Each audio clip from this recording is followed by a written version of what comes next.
Hi, I'm Mike Caldwell. I'm the Director of the Business Innovation Zone. The Business Innovation Zone, or the BIZ, was created to help high-growth potential entrepreneurs and businesses in central Iowa. We provide a variety of services, including mentoring, consulting, counseling, validating business models, and help with access to funding for high-growth companies. We offer also a number of networking opportunities, including luncheons once a month and all-day seminars on subjects such as marketing and finance. You can find out more about the BIZ at www.bizci.org.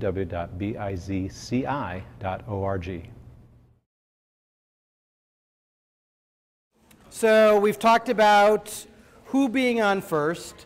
We've talked about what being on second. So now, of course, it's time to round the bend to third, which, as you all will remember, is I don't know. So I think the biggest I don't know in marketing today is social media. And I think that not understanding social media is simply not acceptable anymore. I think you have got to understand at least how it works and what it means to your business, and you get to decide how deeply you engage in it, but to just ignore it and stick your head in the sand is a very dangerous position to take. So let me ask you this: how many of you are engaged in some form of social media on behalf of your business today? Okay, so how many of you have a social media strategy that you feel good about and that you know is part of your overall marketing effort today? Okay, so everybody raised their hands. They're in it. So I'm assuming that means you either have a Facebook fan page, a Facebook account, or a Twitter account, or maybe you're on LinkedIn, but are not sure what to do with it. And that's actually where most businesses are today. They've sort of waded into the water because they thought they had to, but then they got there and they looked around and they were like, okay, I have no idea what I'm doing here.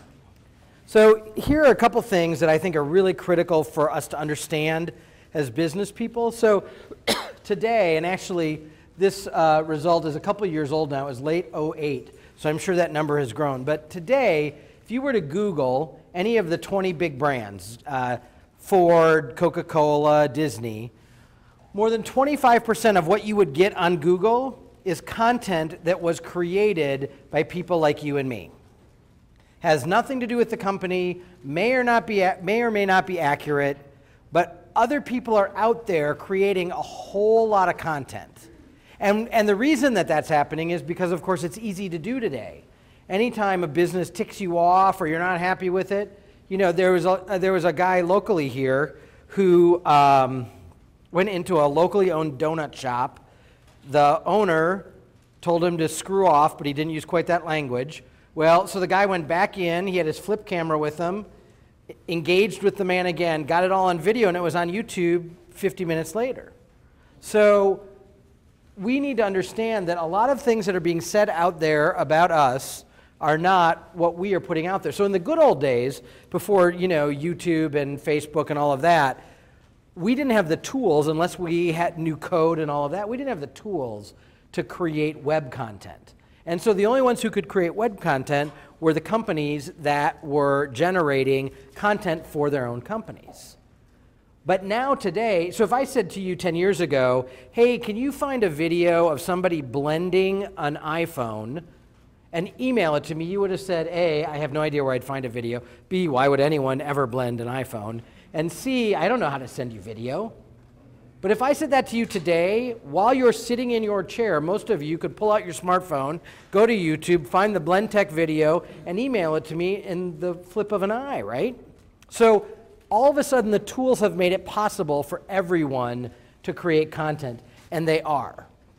Some other statistics that matter to us, the number of text messages sent every day exceeds the population of the planet.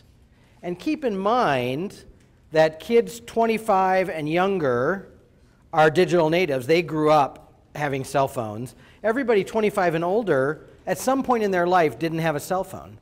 And today, if you talk to a teenager and explain to them you didn't have a phone on you, they look at you like you're insane, right?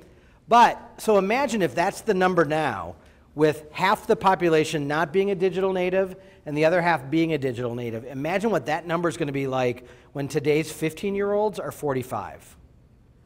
So text messaging and the mobile device are becoming more and more a part of our daily life.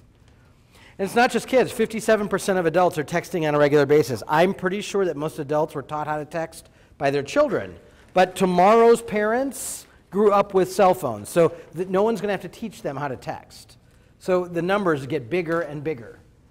63% of all U.S. adults have joined a social network, making it the #1 platform for creating and sharing content. 63% of every adult. And of course, the king daddy of all of that is Facebook. Look at some of these numbers. More than 300 million users, they're pushing 500 million now. 50% of users log on every day. Anybody want to guess how many times a day the average Facebook user logs onto their Facebook account? 3 times your guess? Anybody else? 60, did you say? 16. Oh, okay, good. I was like, wow.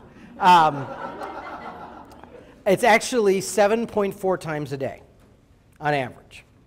So not only are they logging on every day, but they're logging on multiple times a day. Or many people are just staying logged on all day long. Is that the website itself, or is that Facebook Connect as well? That's the website itself. Yeah, so imagine now what it is with Facebook Connect. Right. And a lot of people dismiss Facebook and say, oh, that's for the kids, that's for the younger set. Biggest growing demographic is 50 plus. The biggest group of people on Facebook today, much to the teenagers' consternation, I'm sure, is 35 to 44. So this isn't a kid's tool anymore.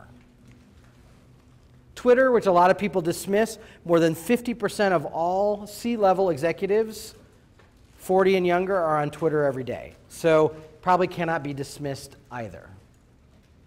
And here's one that I think is really important. More than 34% of us are accessing the web every day on our phones. They say by 2020, the way we will all access the web more than any other way is our mobile devices.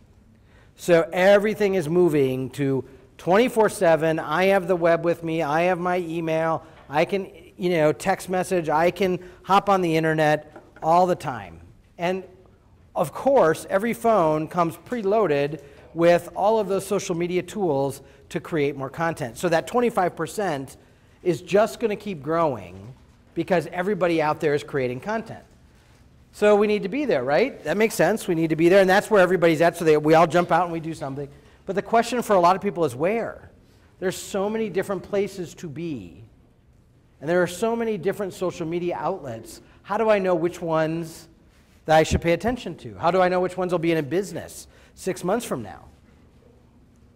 And that's why I think a lot of people are afraid to jump into the water, because it looks like it's sort of shark infested. I could make so many mistakes that maybe I'm better off. Yeah, I'll get a Facebook page, but I'm not actually going to do anything with it. Or I'm going to stay out of the water altogether. I'm just going to stay up on the diving board.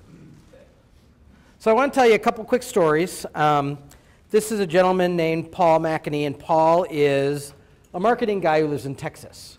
So a few years ago, right after the holidays, on New Year's Eve actually, he walked into his local Kohl's, and it was a disaster. It was an absolute disaster. And I don't know if you can see these pictures, but he took pictures because it's the 21st century, and so there's 2 things that are true. One, we feel the need to share everything. I don't know about you guys, but I'm pretty sure the discretion gene is gone for good. And number 2, we have the technology in our pocket to instantly share everything. So Paul goes into Kohl's, and what does he do? He snaps pictures with his phone, and then because he has a blog, or it could have as easily been Facebook or something else, he shares it with the world. And basically he writes about how, Kohl's is trying to reposition themselves, but this is the sort of thing that customers see, which sort of gets in the way of the repositioning, right? So then other bloggers, myself included, grab onto it, and they start talking about it and using it as a platform to sort of make their point. And my point was that it's a brand issue, that if the employees don't get it and they don't understand what the brand is, then you can't expect them to care about what the store looks like. All fine and dandy.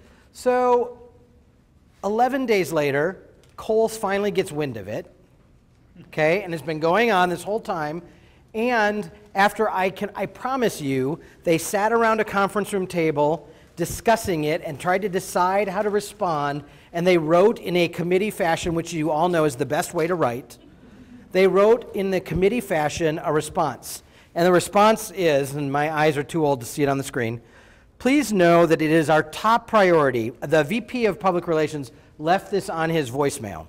Please know that it is our top priority to provide you and all of our customers a quality shopping experience. Really, when was the last time you uttered the words quality shopping experience, right?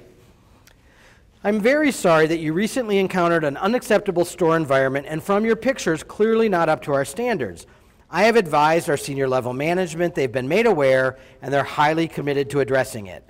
So thanks again for letting me know. I do appreciate hearing from you, and we do value your patronage. So it's the 21st century. What does Paul do? He shares their ridiculous committee-fed message on his blog, and he makes fun of it. So other people are writing about that now, and it's going on and on and on. And at this point, you're saying, okay, that sounds pretty bad. What worse could happen? Well, what worse happened was the employees